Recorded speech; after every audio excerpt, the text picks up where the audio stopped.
तो यार स्वागत है आपका आज के इस वीडियो में। और आज हम जानेंगे कि किस तरीके से हम यहाँ से नमस्कार। आज के समाचारों में डॉक्टर शंकर दयाल शर्मा भारत के 9वें राष्ट्रपति निर्वाचित यहाँ पहुँचे। अरे तू क्या मारेगी? तू क्या मारेगी? सवाल इसलिए खड़ा हुआ है क्योंकि गुब्बारा पाकिस्तान की तरफ से आया था। Because I'll tell you why. Because I'll tell you why. You hear me? Then I'll tell you why. Can I tell you why? Can I tell you why? Then you stop. I'll tell you why. अपने फैसलों से surprise देना नरेंद्र मोदी की फितरत है। वो ऐसे कदम उठाते हैं जिसके बारे में कोई सोच भी नहीं सकता। इसलिए कहते हैं रिस्क के आगे मोदी है। घंटे उन्हीं को देखते हैं बैठ के, तो फिर वो लोगों को उनके साथ थोड़ा थोड़ा प्यार होने लग जाता है। सुपरमैन एक काल्पनिक चरित्र है, ऐसा इंसान जो पलक झपकते यहाँ से वहाँ चला। तो डिस्क्लेमर मैं पहले ही दे दूं, मैं फिर से बता दूं, ये सिर्फ एजुकेशनल और एंटरटेनमेंट पर्पस के लिए वीडियो बनाई जा रही है। कोई भी अगर व्यक्ति यहाँ पे छोटी छोटी बातों पे ऑफेंड हो जाता है तो कृपया यहाँ से चला जाए, मेरा मकसद वो नहीं है। तो यार पहले कुछ बेसिक्स क्लियर कर लेते हैं, क्योंकि आप में से बहुत लोग ऐसे होंगे जिनको पता भी नहीं होगा कि मीडिया या जर्नलिज्म काम कैसे करता है। मुझे भी नहीं पता था, अब पता चल गया है, जो कि मैं आज आपको बताऊंगा। तो यार मीडिया को डेमोक्रेसी यानी लोकतंत्र का चौथा स्तंभ बोला जाता है, इसलिए क्योंकि वो बहुत एक इम्पॉर्टेंट रोल निभाता है पब्लिक की ओपिनियन को शेप देने में, और जो भी इम्पॉर्टेंट टॉपिक्स है, जो भी इशू है लोगों के, वो बताता है, जिससे कि सरकार की अटेंशन इस पे और सरकार कुछ कर सके। लेकिन अब क्या हो रहा है वो हम सब जानते हैं। Because I'll tell you why. Because I'll tell you why. You hear me? Then I'll tell you why. Can I tell you why? Can I tell you why? Then you stop. I'll tell you why. इसी पर होगी देश की सबसे बड़ी बहस। मोदी सरकार बनाम गांधी परिवार। सबसे बड़ी प्रॉब्लम आज इंडियन मीडिया में ये है कि फ्रीडम ऑफ स्पीच नहीं है, स्वतंत्र पत्रकारिता करने के लिए छूट नहीं है। दूसरी प्रॉब्लम ये है कि अगर आप किसी भी तरीके से किसी भी रूलिंग पार्टी के खिलाफ या उनके किसी भी पॉलिसी या एक्शन को लेके आप सवाल उठाते हैं तो आपको एंटी नेशनल घोषित कर दिया जाता है।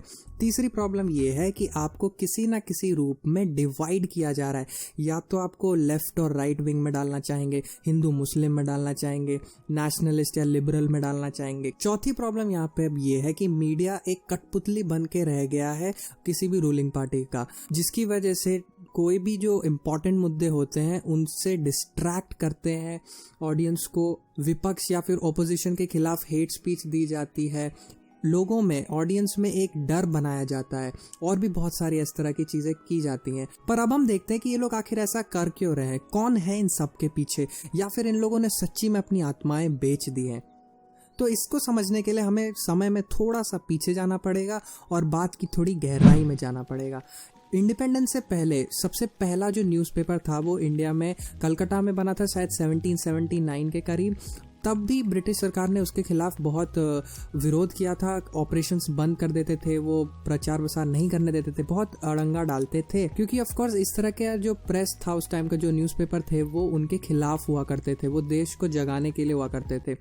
लेकिन आज़ादी के बाद जब द प्रेस एक्ट पास हो गया 1951 में, उस दिन से आज तक हमारे पास कोई भी रेगुलेटरी अथॉरिटी नहीं है जो इस मीडिया को कंट्रोल करे या फिर मॉनिटर करे। रेगुलेटरी अथॉरिटी का एग्जांपल मैं दूं तो जैसे बॉम्बे स्टॉक एक्सचेंज को सेबी करता है, बैंक्स वगैरह को आरबीआई करता है, तो ये होती है रेगुलेटरी अथॉरिटी। इस तरह का कोई भी रेगुलेटरी अथॉरिटी मीडिया में नहीं है। सबसे बड़ी प्रॉब्लम इंडिया की मीडिया में यही है कि उनके पास पैसा नहीं है।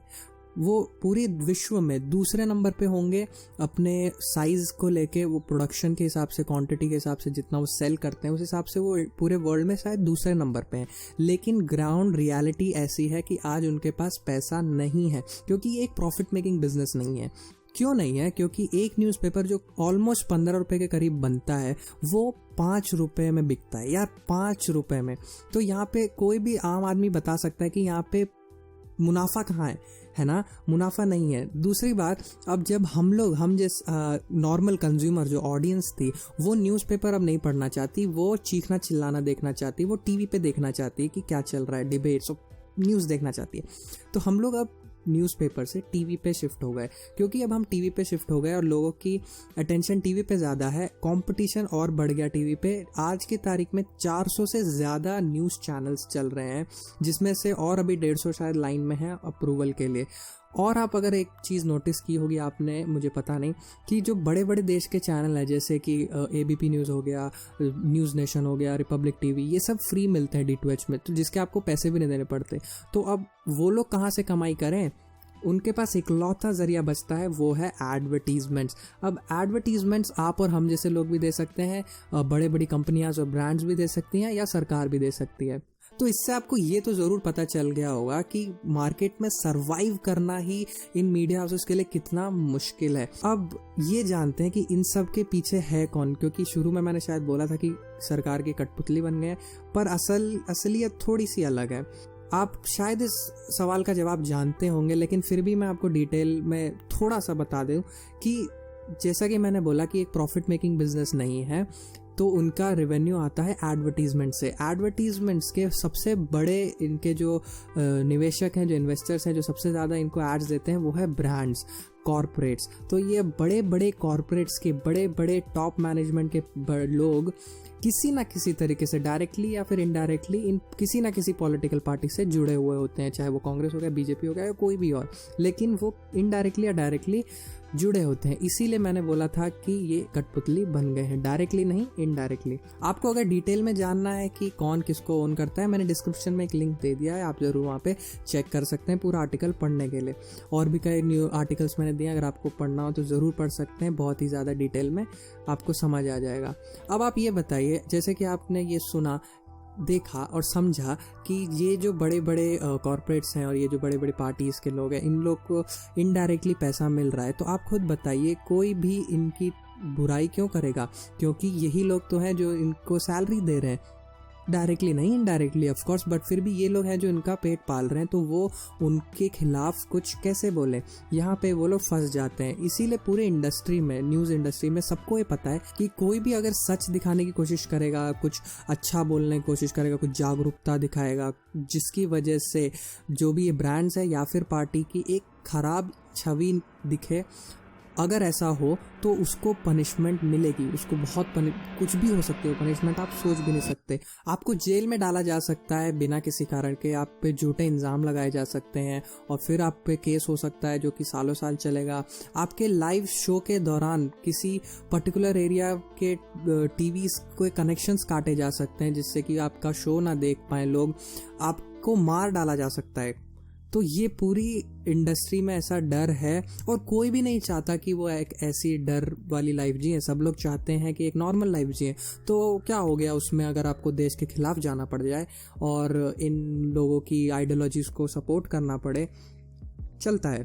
पर हाल ही में कुछ बहादुर और सच्चे जर्नलिस्ट थे, पत्रकार थे, जिन्होंने अपना शो भी छोड़ा है, जिन्होंने खुल के इसके बारे में बात भी की है, जिन्होंने चैलेंजेस फेस भी किए और अभी भी कर रहे हैं। ये मजबूर हैं पर आप नहीं। तो इसमें हम अब क्या कर सकते हैं? तो यार सबसे पहले हमें इनको अटेंशन देना कम करना पड़ेगा। कम कर दो, बंद कर दो, पर ये इम्पॉसिबल है दो तरह की ऑडियंस की वजह से। पहले जो अंधभक्त हैं, जो जिनका ब्रेन वॉश हो चुका है और उनके पास कोई साधन भी नहीं है, उनके पास कोई इन्फॉर्मेशन लेने का या फिर एजुकेशन का सोर्स भी नहीं है, तो उनको कौन बताए क्या सही है क्या गलत है। दूसरे तरह के लोग हैं, हम जैसे लोग, जिनको पता तो है कि ये गलत है, लेकिन फिर भी हम कुछ बोल नहीं सकते, क्योंकि हमें पता है कि अगर हमने शायद कुछ बोलने की कोशिश की तो हमको जेल में ना डाल दे, हमारे खिलाफ कुछ हमको मार ना दे, कुछ भी हो सकता है। तो ये एक डर बना हुआ है लोगों में, इसके लिए हम नहीं बोलते कुछ। दूसरी सॉल्यूशन इस प्रॉब्लम का ये है कि हमें सही कंटेंट को कंज्यूम करना है। अगर आप सही कंटेंट और मतलब सही इंफॉर्मेशन कंज्यूम करना स्टार्ट कर देंगे तो आपको पता होगा कि इस सिनेरियो में मुझे क्या करना है ना।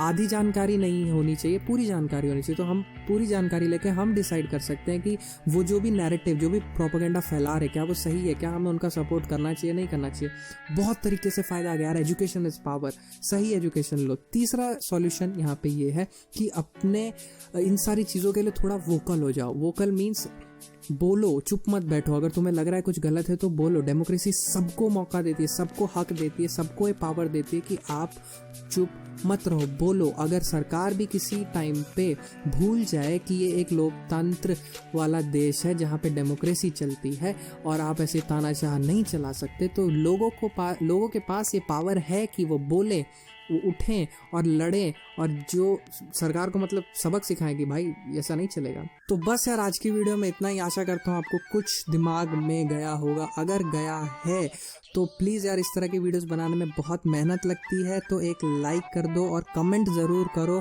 यूट्यूब के एल्गोरिदम को मदद मिलती है समझने के लिए कि हाँ ये कंटेंट अच्छा है और वो और लोगों को प्रमोट करता है। और अगर आप मेरी बात से सहमत हैं तो शेयर करें इस वीडियो को, जितना ज़्यादा हो सकता है शेयर करें और सब्सक्राइब कर दें इस तरह की और वीडियोस देखने के लिए। मिलते हैं नेक्स्ट वीडियो में। Bye bye.